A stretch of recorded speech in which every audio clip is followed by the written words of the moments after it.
Reaction now coming in from the president as well. Droupadi Murmu has also now reacted as far as the women reservation bill is concerned, and she in fact has gone on to say that it will be the most transformative revolution in our times for gender justice. That's the reaction that's coming in from the president, who's spoken about the relevance of this bill and why this bill needs to become a reality. Our viewers would remember that in 2010, you had this bill that was in fact passed in the Rajya Sabha. This was the UPA era, but could not get passed in Lok Sabha. Let's listen into that reaction coming in.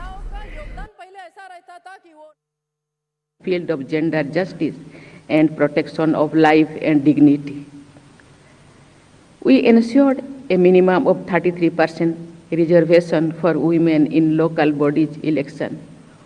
What is more, in a pleasant coincidence, a proposal to provide similar reservation for women in the state assemblies and national parliament is taking a shape now. It will be the most transformative revolution in our times for gender justice. Silent revolutions in the field of gender justice.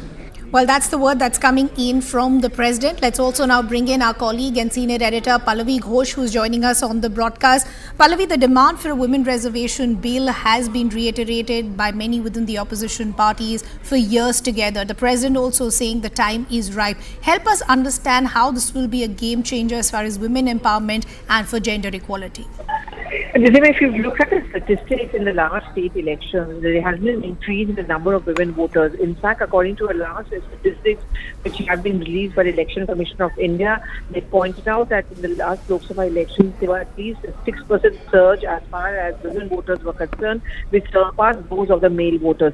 This is the calculation of most political parties, is that if you are able to win the women over, it's going to give us that political edge, which is why there have been a series of measures which have been announced for women, like for example, LPG cylinder price slash and so on and so forth.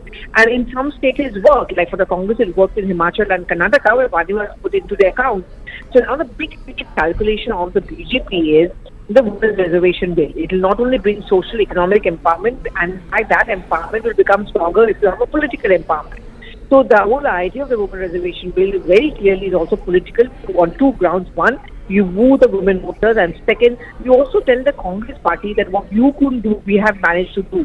And therefore, this is certainly going to be seen as a big game changer bill, especially in the new parliament session. Okay, Pallavi, we'll have